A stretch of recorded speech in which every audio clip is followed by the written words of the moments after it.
사랑과 인사합시다. 복음 가진 당신은 최고 행복자입니다. 예전에 미국에서 훈련받은 한 청년이 있었습니다. 마약 중독자였는데 미션홈에서 훈련받다가 치유가 많이 돼서 미국으로 돌아가려고 하는데 조금 더 기다리라 그랬거든요. 이 친구가 어느 정도 심했냐면 정신착란도 막 일어나고 혈관 속에 벌레가 지나다니는 현상이 히브콥 신드롬이라고 일어나거든요. 막 바늘로 찌르고 막 망상도 보이고 이러니까 너무 심했는데 냉장고 문을 열고 소변을 볼 정도니까. 근데 그게 많이 잠잠해져서 조금 더 기다리라 했는데 이 친구가 미국에 있는 친구인데 이제 미국으로 간다고 막 그랬거든요. 이 친구가 전직 마피아 운전사, 갱. 그래서 가지 말라고 만류했는데, 사역자들이 만류했는데 이 친구가 기어코 간다고 해서 갔는데 공항에 어떻게 알고 있는지 마피아가 기다리고 딱 있고 차에 태우고 가는 중에 총격전 벌어져가지고 한인 청년이 죽었다. 9시 뉴스에 나왔거든요. 이 친구 훈련받던 친구인데 이 영적인 문제가 그렇습니다. 개나 강아지가 아프면 영적인 문제가 아니기 때문에 굶기도 하고 스스로 막 이겨내려고 하더라고요. 개도 불편하니까 움직이지도 않고 막 이래 있는데 그 모습이 좀 애처로워 보일 정도로, 저는 강아지 싫어하는데 야 왜 그러냐면서 만질 정도로 막 그러다가 탁 내려가니까 언제 그랬는 듯이 막 꼬리 흔들면서 다니는데 우리 인간은 그렇지 않거든요. 영적인 존재고 영혼이 있습니다. 믿음이 좋고 신앙이 좋았던 사람인데도 몸에 큰 질병이 오니까 죽고 싶은 마음이 딱 생겨가지고 뛰어내리고 싶은 마음이 생겨. 자기도 모르게 깜짝 놀랐다면서. 영은 충만한데 몸이 아프면 그렇기도 하거든요. 우리 인간의 이게 영적인 존재, 영혼이 있습니다. 영이 힘을 얻으면 모든 것을 다스릴 수 있는데 영적인 힘이 없으면 많이 가지고도 행복하지가 않죠. 영적인 존재가 아니라면 빌 게이츠라든지 권력가들이 최고로 행복할 텐데 그 사람들이 더 불안합니다. 무속인들 제일 많이 찾아가는 사람이 정치인이잖아요. 경제인. 삼보철강 한태수 회장인가 손태수 회장인가, 그분이 무당말 듣고 철강 사업 하다가 무너지면서 IMF 왔잖아요, 우리나라. 이렇게 오는 세상을 어렵게 힘들게 하는 그 영적인 문제. 인간에 있는 문제가 영적인 문제 아니라면 정신병원도 필요 없죠. 정신병원만 있으면 해결되죠. 바로 가서 해결이 돼버리는. 하나님의 자녀가 존재해야 되는 이유, 교회가 있는 이유가 분명히 있습니다. 복음 아니면 안 되기 때문에. 영적인 문제의 특징은 잘하려고 하는데 잘 안 되는 게 특징입니다. 행복해지려고 하는데 행복이 없고, 좀 편안하게 신앙생활하고 싶은데 불신앙이 찾아오고 영향받고 왔다 갔다 하고, 다 영적인 부분입니다. 오늘 말씀 속에서 영원한 대속자 예수 그리스도 의지해야 될 이유를 깨닫고 언약을 붙잡는 시간 되시기 바랍니다. 첫 번째, 인간은 죄를 지을 수밖에 없는 존재임을 아시기 바랍니다. 시편 51편 16절, 주께서는 제사를 기뻐하지 아니하시나니 그렇지 아니하면 내가 드렸을 것이라. 주는 번제를 기뻐하지 아니하시나이다. 번제를 드리고 싶은데 주님이 기뻐하지 않기 때문에 드리고 싶어도 드리지 않겠다. 희한한 고백을 다윗이 하고 있습니다. 다윗은 제사와 번제를 드리지 않았거든요. 이 시편 기록 당시에. 이유는 하나님이 제사와 번제를 기뻐하지 않으신다는 것이거든요. 구약 시대에는 신앙 전체가 제사잖아요. 제사 중심인데 다윗이 왜 이런 고백을 했을까요? 다윗이 왕으로 정식 취임하기까지 두 가지 일이 있었습니다. 다윗이 얼마나 명사수였냐면 달려오는 곰을 몰맷돌로 맞추고 달려오는 사자를 몰맷돌로 맞추고. 아니, 사자와 곰의 이마가 90도 평면이면 박히는 게 이해가 되는데 곡선이잖아요. 그게 박혔다는 것은 진짜 하나님 능력 아니면 안 되는 겁니다. 그런데 이 다윗이 골리앗의 이마를 던졌는데 돌이 박혔거든요. 움직이는 사자와 곰에게서 보호하였듯이 하나님도 저 골리앗을 저렇게 꺾일 것이다. 또 한편으로는 이런 얘기가 있습니다. 물맷돌 시속이 130에서 190km 속도래요. 골리앗의 키가 3m 정도 되는데 사사기 20장 16절에 보면 이 모든 백성 중에서 택한 700명은 다 왼손잡이라 물매로 돌을 던지면 조금 더 틀림이 없는 자들이더라. 이 700명이 돌멩이 던졌는데 머리카락도 맞출 정도로, 빗나가지 않고 맞출 정도로 명사수였죠. 어떤 분은 이렇게 얘기합니다. 하나님이 미사일 컨트롤러가 되신 것이 아니다. 다윗은 잘 훈련된 저격수였다. 하나님이 그를 사용하셨고, 둘 다 맞는 것 같아요. 저격수였고 하나님이 그 공면인 이마에 돌이 박힐 정도로 세게 날아가서 끝장내게 하신 것도 하나님의 능력이에요. 이런 일도 있었고, 또 다윗이 사울의 박해를 피해서 도망 다녔습니다. 왕으로 기름 부음 받았는데 계속 도망 다녔어요.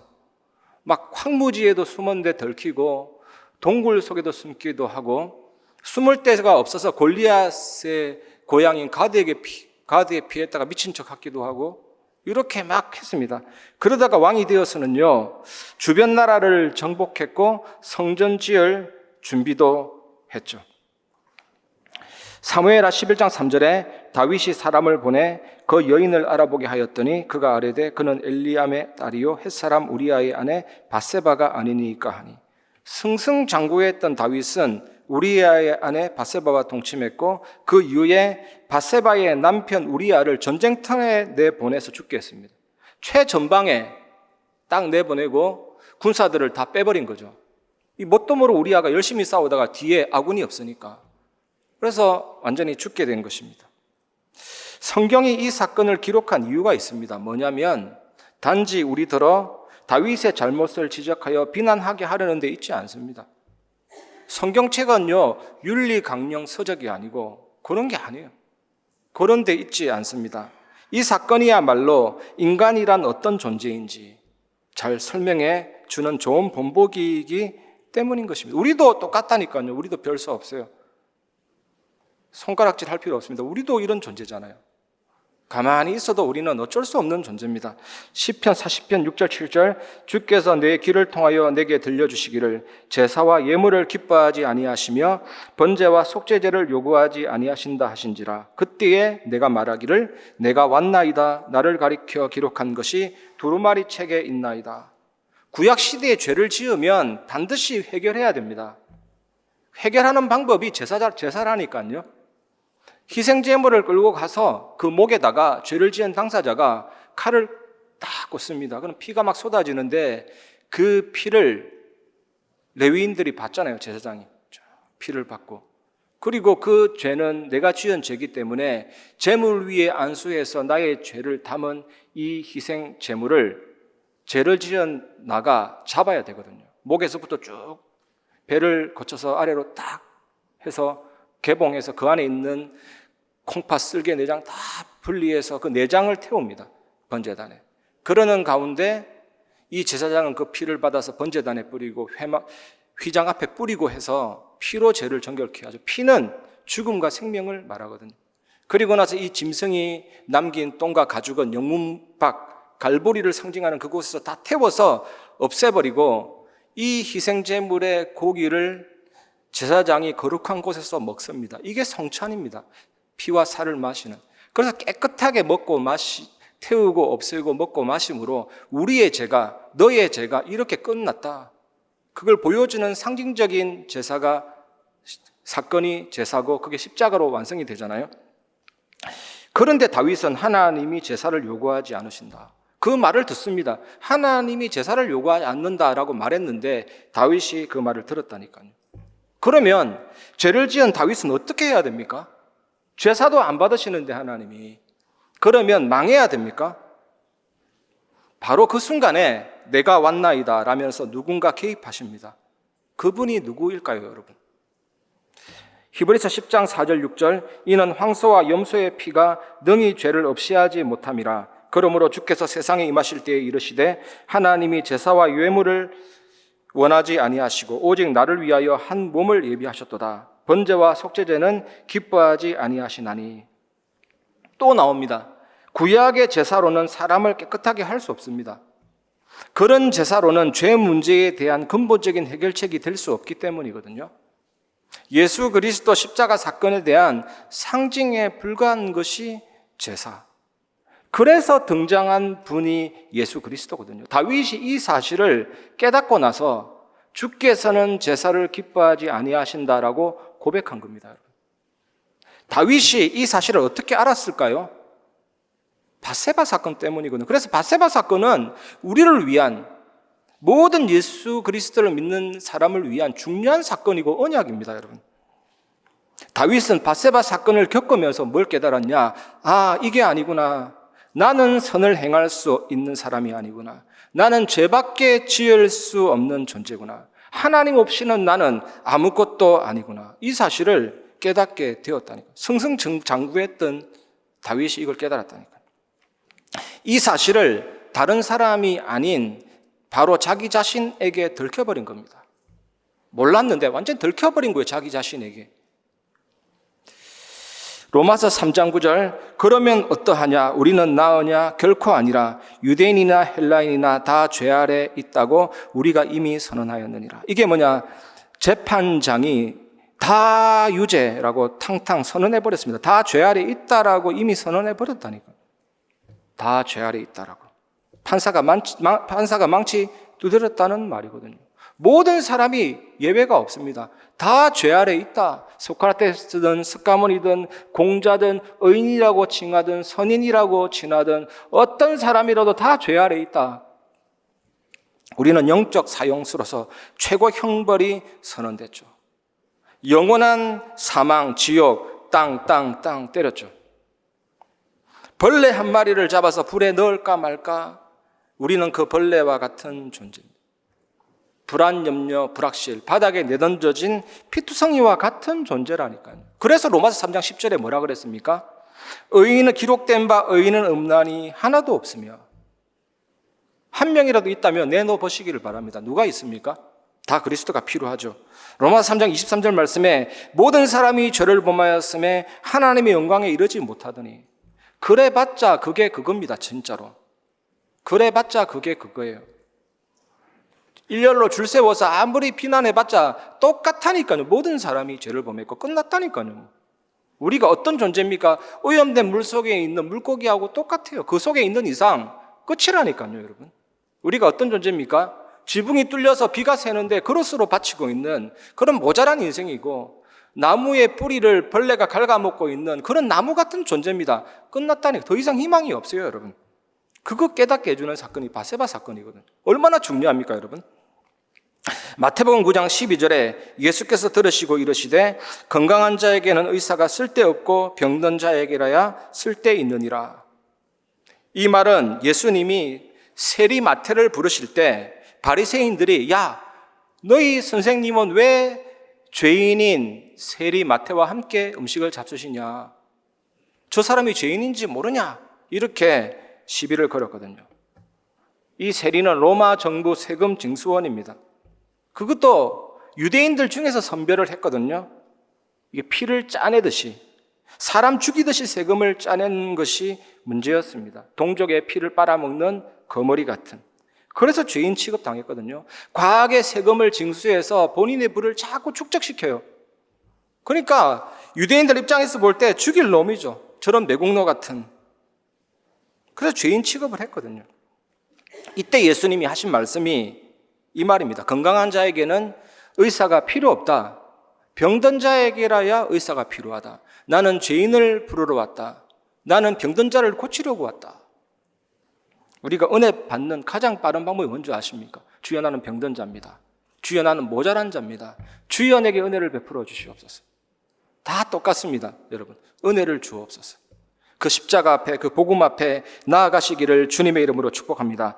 로마서 3장 12절에 다 치우쳐 함께 무익하게 되고 선을 행하는 자가 없나니 하나도 없도다. 우리는 다 어딘가에 치우쳐 있거든요.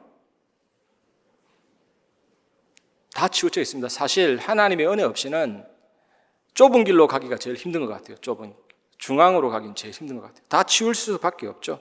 죄라는 단어도 헬라어로 하말티아, 치우치다, 관역에서 빗나가다, 이런 뜻입니다. 그런데 치우친 데서 하나님께로 돌아가는 것, 잘못된 길에서 하나님께로 돌아가는 것, 우리 길을 쭉 가다가 고속도로 가다가, 고속도로는 진짜 유턴이 없잖아요. 그러면 톨게이트 빠져나가서 다시 역방향으로 간다든지, 일반 도로일 때는 유턴 표시를 보고 돌아간다든지 하잖아요. 그 유턴, 히브리어로 슈브, 돌아가다, 여호와께로. 그럼 미스바에서 여호와께로 돌아가자. 미스바 운동이 그 운동입니다, 여러분. 여호와께로 돌아가는. 인간은 죄를 지을 수밖에 없는 존재잖아요. 바세바 사건을 통해서 우리는 이 사실을 깨달아야 됩니다. 우리의 육신은 죄를 짓고 싶어 하는 성질, 죄성으로 가득합니다. 죄를 짓고 싶어 하죠. 당장 저에게 시간이 주어지고 내 혼자 시간이 딱 있으면요, 성경책을 보고 싶은 마음보다 유튜브 이런 데 딱 들어가 보시고 페이스북 한번 들어가 보고 싶고, 축구는 잘 못하는데 프리미어 리그 토트넘 이적 시장 어떻게 됐는지 보고 싶고, 공격수는 누가 영입됐는지 보고 싶고, 센터백은 누군지 보고 싶고, 이 손가락이 건질건질 한다니까요. 오만 때만 그 즐기고 싶은 마음들, 성질들 있다니까요. 그 사탄이 그 육신 죄성을 공격해서 넘어뜨리잖아요. 예수님을 공격하려고 갔더니 그것밖에 없어요. 돌을 떡으로 만들어 먹어라. 배고픔은 누구나 느끼니까. 위에서 뛰어내려라. 받쳐주겠다. 명예심 누구나 다 느끼니까요. 세상은 우리의 믿음을 절대로 도와주지 않습니다. 야, 믿음 생활해 하면서 세상이 격려해 주지 않는다니까요. 불신앙 분위기로 완전히 속여버리잖아요. 스타벅스 커피 좋아하십니까? 그 가면 그 입구에 뭐라고 되어 있습니까? 좋아하는 것을 좋아해. 그러면서 그 상표가 여신상이잖아요. 여신이. 사단이 제일 좋아하는 전략이 육신이 좋아하는 걸 좋아해. 그게 사단에는 하는 속셈입니다. 네가 좋아하는 것을 좋아해라. 얼마나 착하고 고맙습니까? 그냥 네가 먹고 싶은 대로, 네가 놀고 싶은 대로, 네가 즐기고 싶은 대로, 네가 그동안 많이 벌었으니까 알아서 해. 네가 하고 싶은 대로 해. 그게 사실은 창세기 3장이잖아요. 이렇게 속입니다. 그래서 죄성, 사탄, 세상, 멸망의 삼위일체, 이 앞에 우리는 무력할 수밖에 없습니다. 죄를 지을 수밖에 없는 연약한 존재라니까요. 그래서 내가 왔나이다 이랬잖아요. 상징에 불과한 제사로는 안 되니까 그래서 내가 왔나이다. 그래서 하나님이 번제와 제사는 원치 않는다 하는 말이 그런 영적인 의미가 있는 거거든요. 그래서 우리에게는 그리스도가 필요합니다. 이 사실을 기억하시기 바랍니다. 두 번째입니다. 인간은 태중에서부터 죄인, 모태 죄인임을 아시기를 바랍니다. 사무엘하 12장 7절에 나단이 다윗에게 이르되 당신이 그 사람이라. 이스라엘의 하나님 여호와께서 이와 같이 이러시기를 내가 너를 이스라엘 왕으로 기름 붓기 위하여 너를 사울의 손에서 구원하고. 바세바 사건 이후에 나단 선지자가 다윗에게 찾아와서 이야기를 들려줍니다. 왕이시여, 어떤 큰 부자가 있었는데 그 부자에게는 양도 수백 마리고 소도 많고 온갖 가축대가 많습니다. 그런데 그 부자에게 손님이 찾아왔는데 이 부자가 자기 집에 있는 양을 잡아서 주지 않고 이 가난한 자가 자기 딸처럼 여기는 양 한 마리 있었는데 그거 잡아가 줬다. 그러니까 이 다윗이 어느 놈이냐? 엄벌을 내리겠다 했는데 그때 나단이 다윗에게 당신이 그 사람이라. 다윗은 나단이 들려주는 이야기 속의 부자가 자기라는 것을 몰랐어요. 우리도 때로는 모르고 살 수가 있잖아요. 나단의 지적을 받은 후에야 모태에서부터 이미 죄인일 수밖에 없는 자신의 실체, 아니 인간의 실체를 깨닫게 된 겁니다. 모든 사람은 다 이렇다니까요.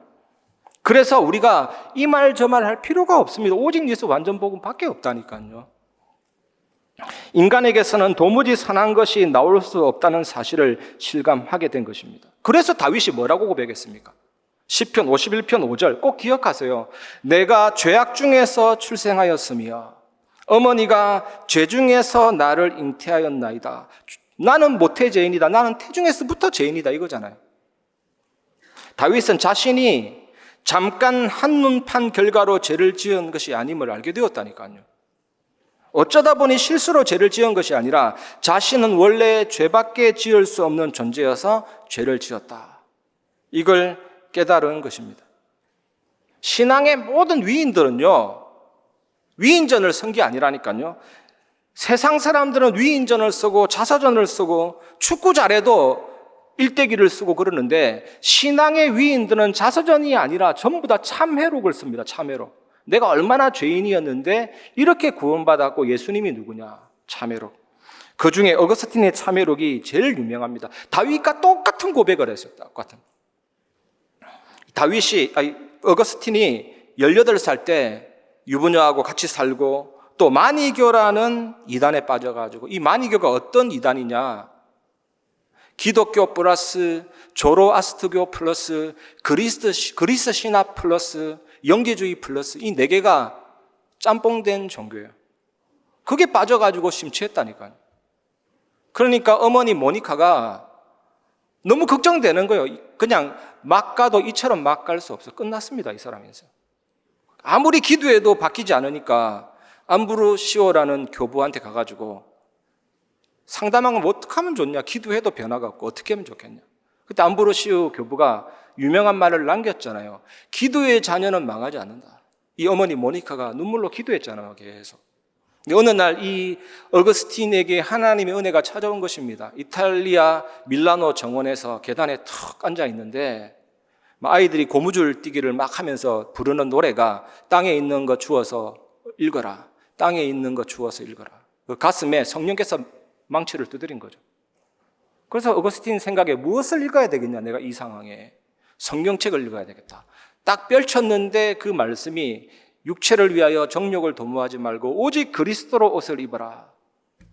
일대기를 보면 옷을 찢고 몸을 치고 바닥을 뒹굴뒹굴 굴면서 주여 저는 죄인입니다. 저는 죄를 지어서 죄인이 아니라 태중에서부터 죄인이고 모태 죄인입니다.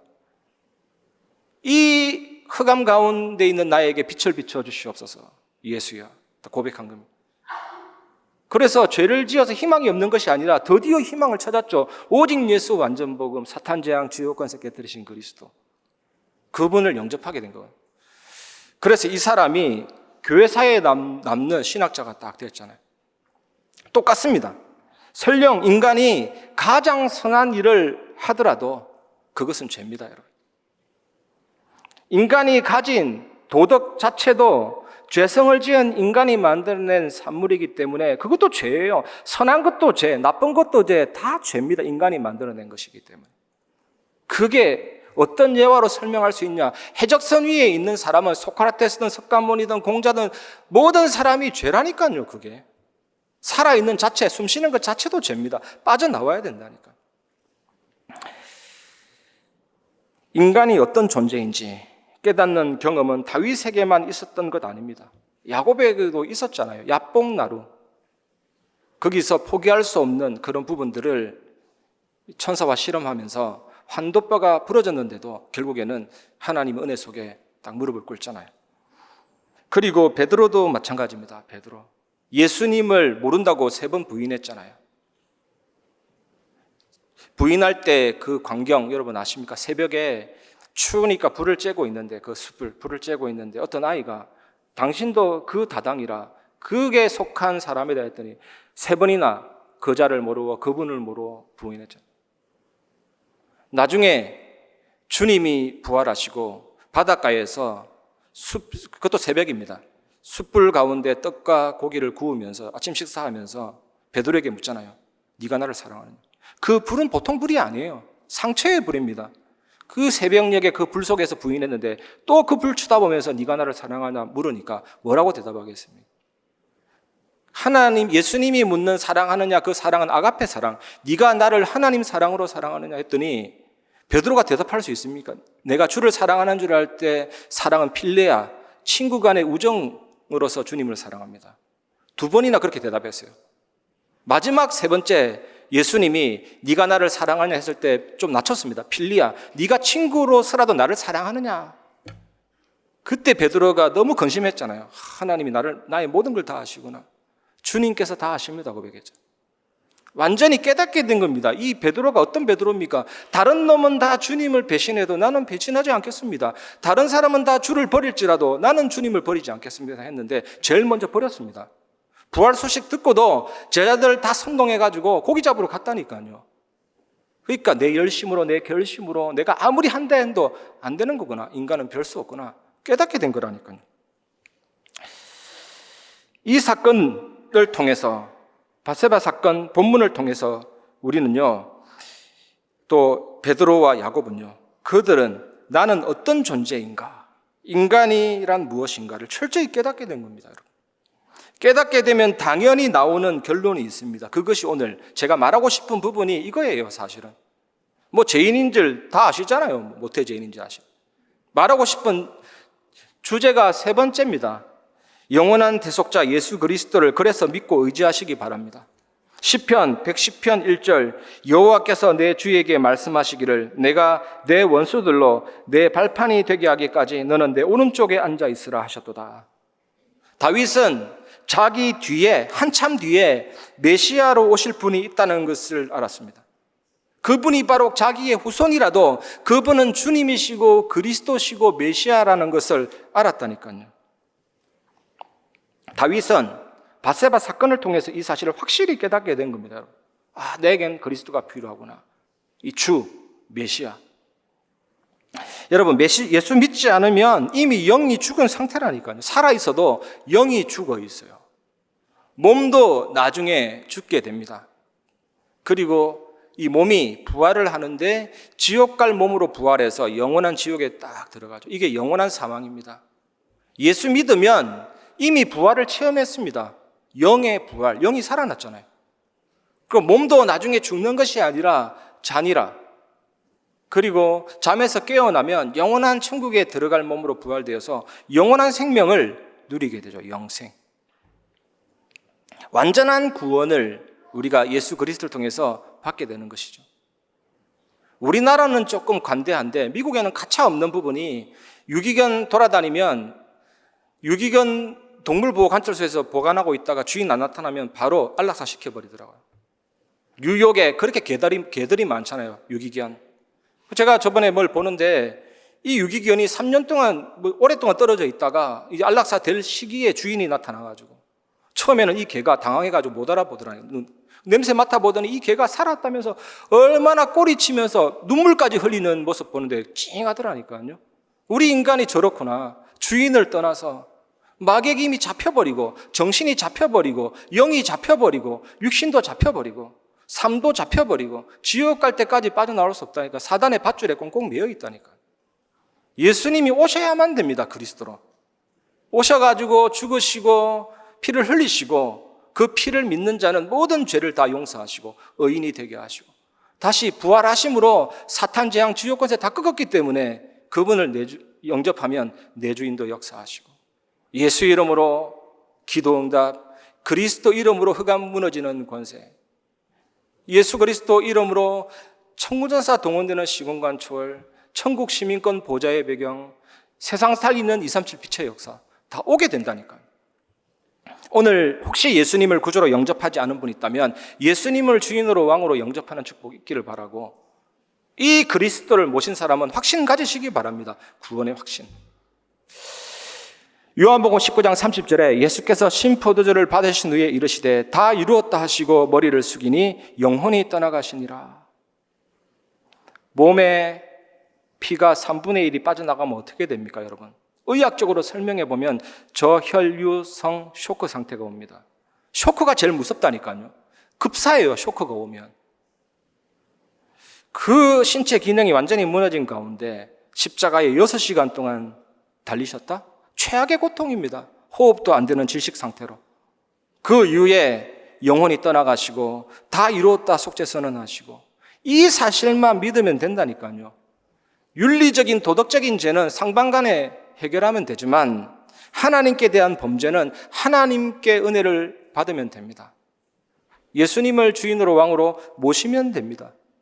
그는 마치 죄 한 번도 지은 적이 없는 자처럼 취급해 주잖아요. 그게 의인입니다. 천국 갈 수 있는 상태가 되는 게 의인이잖아요. 그렇게 만들어 주십니다.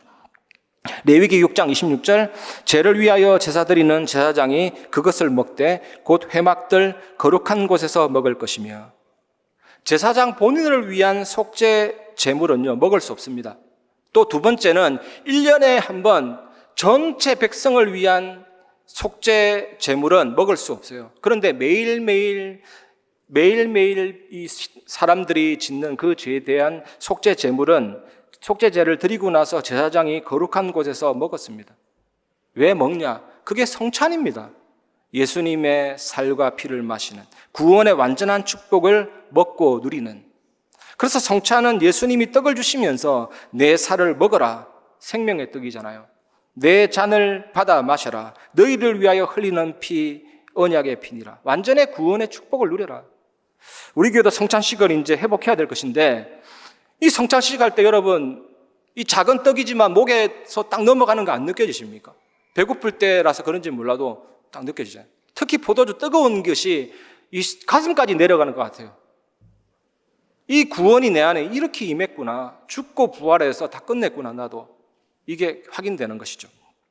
로마서 6장 6절, 우리가 알거니와 우리의 옛사람이 예수와 함께 십자가에 못 박히 쓴 것은 죄의 몸이 죽어 다시는 우리가 죄에게 종노릇하지 아니하려 함이니. 우리가 예수 믿을 때 하나님이 우리를 그리스도 안에 넣어주신 것입니다. 이 컵 안에 뭐가 들어있습니까, 여러분? 컵 안에 컵 안에 물이 들어있죠. 똑같습니다. 우리가 예수님 영접했다라는 것은 영원한 시간표 속에서 그리스도 안에 넣어주셨다니까요. 그게 함께입니다. 그리스도와 함께. 그러면 어떤 결론이 나옵니까? 예수님 죽음은 누구의 죽음이에요? 예수님 부활은 누구의 부활이에요? 예수님 성천은 누구의 성천입니까? 예수님 다시 오시면 어떤 의미입니까? 우리가 어떻게 살아야 됩니까, 여러분? 살아있으니까 문제가 되는 게 참 많잖아요. 권정민, 존재 자체가 문제라니까요, 사실은. 저는 자신 있게 얘기합니다. 내 존재 자체가 문제 덩어리다. 그런데 내가 죽었다 하면 어떻게 됩니까? 끝나버리는 것이죠. 천국 간 사람은 아무 문제가 없듯이 나를 완전히 옛사람을 죽여주시고 죄의 몸을 죽여주시고, 그래서 육체의 정욕을 이기려면 보혈의 능력, 주의 보혈. 눈보다 희게 하는 것은 보혈의 능력. 사단이 공격할 빌미를 없애주신 것이 복음의 사건, 능력의 사건입니다. 여러분, 이 귀한 복음과 이 은혜를 가지고 복음 붙잡고 기도하면 놀라운 일이 벌어지기 시작합니다. 이 사실을 누리시기 바랍니다. 마태복음 8장 17절, 이는 선지자 이사야를 통하여 하신 말씀에 우리의 연약한 것을 친히 담당하시고 병을 짊어지셨도다 함을 이루려 하심이더라. 저는 이 성경 말씀을 1000번 만번 죽을 때까지 외쳐도 외칠 수 있는 그 내용이 있는 것 같습니다. 너무나도 중요하잖아요. 예수님이 탄생하시기 700년 전에 이사야가 예언한 건데, 예수님이 오셔서 이 사역 이루시기 전에 예수님이 직접 본인 입으로 말했습니다. 이사야를 통해 하신 말씀에 이 고백을 하면서 십자가의 사건을 이루신 것이죠. 담당하시고라는 단어가 람바노, 굳게 붙들다, 취하다, 가져가다, 영접하다. 야, 너희의 모든 연약함을 다 내게로 가져오라. 싹 다 흡수하시고 다 가져가 버리시고, 모든 질병을 가져와 다 짊어지시고, 그리고 십자가에 달리셨는데, 알고 봤더니 그 십자가는 내 십자가고 내가 달려서 끝난 것하고 똑같은 능력과 효과와 비밀을 주는 거죠. 그래서 복음은 뭡니까? 다 끝났다. 나는 자유다. 나는 해방이다. 참된 시작이 여러분이 있기를 주님의 이름으로 축복합니다. 요한복음 8장 32절, 진리를 알지니 진리가 너희를 자유롭게 하리라. 그래서 복음을 정말로 알면 자유가 옵니다. 왜냐? 끝내셨기 때문에, 가져가셨기 때문에, 내 것이 아니기 때문에, 옮겨졌기 때문에. 천길만길 낭떠러지로 나의 모든 짐이 떼굴떼굴 굴러서 떨어져 나갔기 때문에. 이번 한 주간 여러분 진짜 한번 해보시기 바랍니다. 주는 그리스도시요 살아계신 하나님의 아들이십니다. 진짜 이 고백을 하면 어떤 일이 벌어지느냐? 문제가 박살나든지 내가 깨지든지 합니다. 문제가 완전히 끝장나든지 어떤 상황이 와도 괜찮은 나의 상태가 회복된다. 반드시 둘 중에 하나는 와요. 그러니까 주는 그리스도시요 살아계신 하나님의 아들이십니다. 음부의 권세가 이기지 못하리라. 이 능력 있고 확신 있는 복음의 증인 되시기를 주님의 이름으로 축복합니다. 말씀을 마무리하겠습니다. 그래서 뭡니까, 여러분? 우리는 무엇을 알아야 될까요? 우리는 이런 연약하지만, 그래서 우리에게 복음을 줬기 때문에 첫 번째 결론은 시험을 기쁘게 여기라입니다. 우리는 연약합니다. 죄를 지을 수밖에 없는 존재입니다. 그래서 그리스도가 필요하다니까요. 이렇게만 해도 모든 것을 이길 수가 있습니다. 이것이 기도 중에 기도 최고의 기도입니다. 그래서 나에게 그리스도가 필요하다. 얼마나 사단이 겁내고 이 고백 앞에 무릎을 꿇는지 모릅니다. 야고보서 1장 2절에 보면 내 형제들아 너희가 여러 가지 시험을 당하거든 온전히 기쁘게 여기라 이랬습니다. 시험, 갈등, 위기 기쁘게 여기고 고맙게 여기는 이렇게 해야 되는 이유가 또 무엇입니까?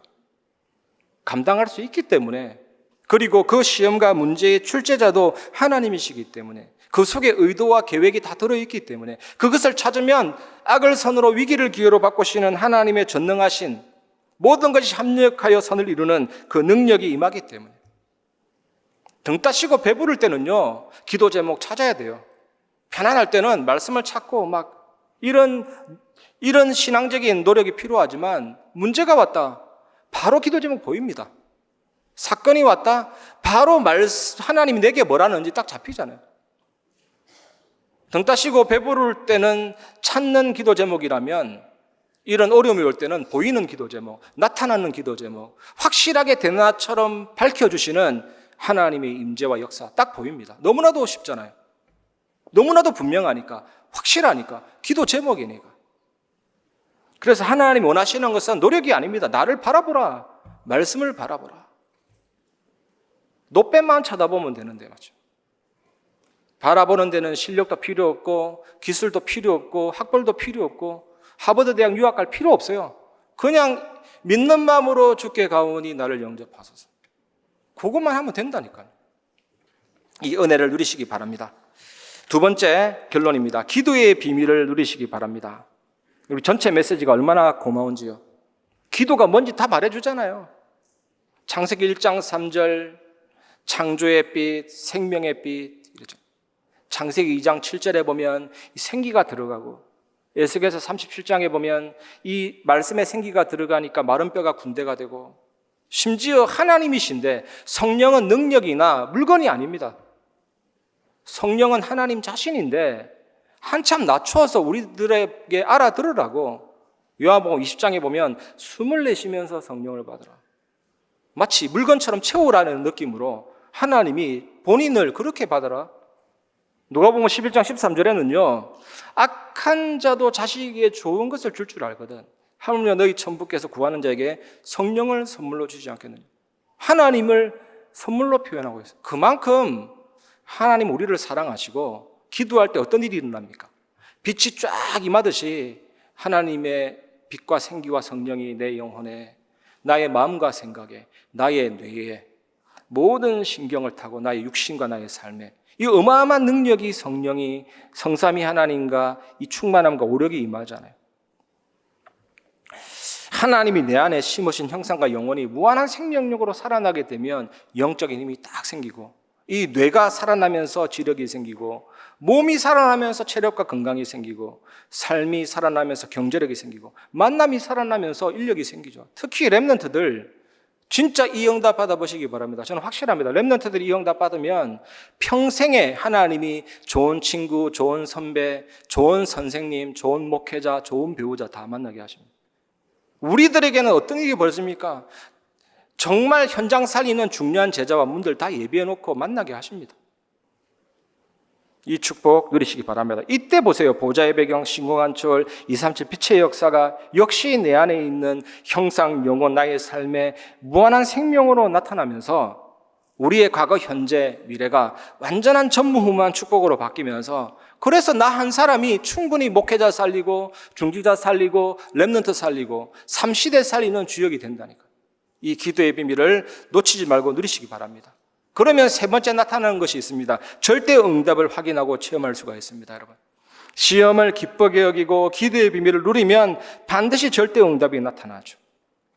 성경 말씀 하나를 가지고 설명드리겠습니다. 계시록 8장 5절 천사가 향로를 가지고 제단에 불을 담아다가 땅에 쏟음에 우레와 음성과 번개와 지진이 나더라. 성도들의 기도를 천사가 그릇에 담아가지고 금향료에 담아서 하늘로 올리우는데 제단의 불을 기도가 담긴 금향료에다가 담습니다. 그러면 제단의 불과 기도가 섞인 그 그릇이잖아요. 그 그릇을 천사가 위에서 땅으로 쏟아붓는다잖아요. 그럼 그게 내리는 게 절대 응답입니다. 어떤 응답이 나타납니까? 우레와 음성, 말씀 성취로 나타납니다, 반드시. 그리고 번개, 하나님의 권능으로 사탄이 꺾이고 흑암이 무너지는 역사. 그 다음에 뭐가 나타납니까? 지진, 영적인 대지진, 현장변화, 영적인 거대한 쓰나미가 밀려와서 압도해 버립니다. 믿음이 이기네 할 때 그 단어가 믿음이 이기네 할 때 그 이기네가 오버컴스입니다. 압도해 버린다. 쓰나미가 덮치듯이 영적인 대지진과 현장을 다 압도해 버리죠. 물이 바다 덮은 같이. 그 역사가 절대 응답으로 나타나게 됩니다. 이 축복 누리시기를 주님의 이름으로 축복합니다. 이렇게 하나님은 우리에게 응답과 축복을 베풀어 주십니다. 한 주간 정말 이 언약을 누리는 그 믿음을 회복하시기 바랍니다. 하나님은 너를 지키시는 자 고백하고 말씀 마무리하겠습니다. 하나님은 너를 지키시는 자, 너의 우편에 그늘 되시니 낮의 해와 밤의 달도 너를 해치 못하리. 하나님은 너를 지키시는 자, 너의 환난을 면케 하시니 그가 너를 지키시리라. 너의 출입을 지키시리라. 눈을 들어 산을 보아라. 눈을 들어 산을 보아라. 너의 도움 어디서 오나. 천지 지으신 너를 만드신 여호와께로다. 여호와, 눈을 들어 산을 보아라. 너의 도움 어디서 오나. 눈을 들어 산을 보아라. 너의 도움 어디서 오나. 천지 지으신 너를 만드신 너를 만드신 여호와께로다.